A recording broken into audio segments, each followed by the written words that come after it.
अब एक दूसरा एग्जांपल ले रहे हैं, सेम वही कॉन्सेप्ट कि सेकेंड पीरियड वाले जितने भी एलिमेंट्स हैं सेकेंड पीरियड तक, यानी फर्स्ट और सेकेंड पीरियड वाले, वो अपना ऑक्टेट एक्सपेंड नहीं करेंगे। वो अपनी जो मैक्स कोवेलेंसी है ना, यानी जितने वो मैक्स को बॉन्ड बना सकते हैं, वो मैक्स नहीं बनाएंगे। वो उतनी बनाएंगे जिससे उसका ऑक्टेट पूरा हो जाए। सेंटर एटम की बात करें।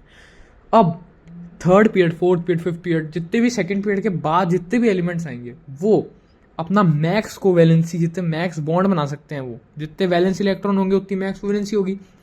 6 वैलेंस इलेक्ट्रॉन है किसी में, तो 6 कोवेलेंसी होगी, यानी 6 बॉन्ड बना सकता होगा मैक्स।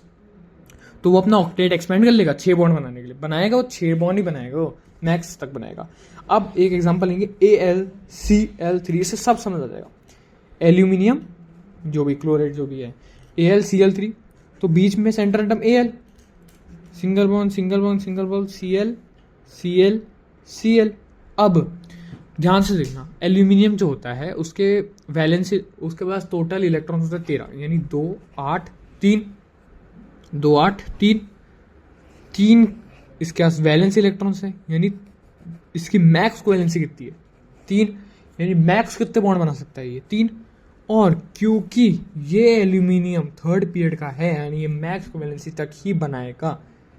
मैक्स कोवेलेंसी, ऑक्टेट चाहे हो जाए पार हो जाए कोई फर्क नहीं पड़ता, मैक्स बना देगा 3 1 2 3 तो वैसे ही इसने बना रखे हैं। तो 1 2 3 4 5 6 ये बन गया इसका स्ट्रक्चर। 3 थर्ड पीरियड का है। प्लीज़ जो सेकेंड पीरियड के बाद जितने भी एलिमेंट्स हैं मैक्स कोवेलेंसी तक बनाएंगे, यानी 3 इसके वैलेंस इलेक्ट्रॉन्स है तो इसने 3 बॉन्ड बना लिए। इसके वैलेंस इलेक्ट्रॉन्स 6 होते तो 6 बॉन्ड बनाता, 7 होते तो 7 बॉन्ड बनाता, 8 होते तो 8 बॉन्ड बनाता। वैलेंस इलेक्ट्रॉन जितने भी होंगे ना उतने बॉन्ड बनाएगा। तीसरे पीरियड में, चौथे पीरियड में होगा। तो सिर्फ फर्स्ट और सेकेंड पीरियड के जो एलिमेंट्स हैं वो अपने मैक्स कोवेलेंसी तक नहीं बना सकते।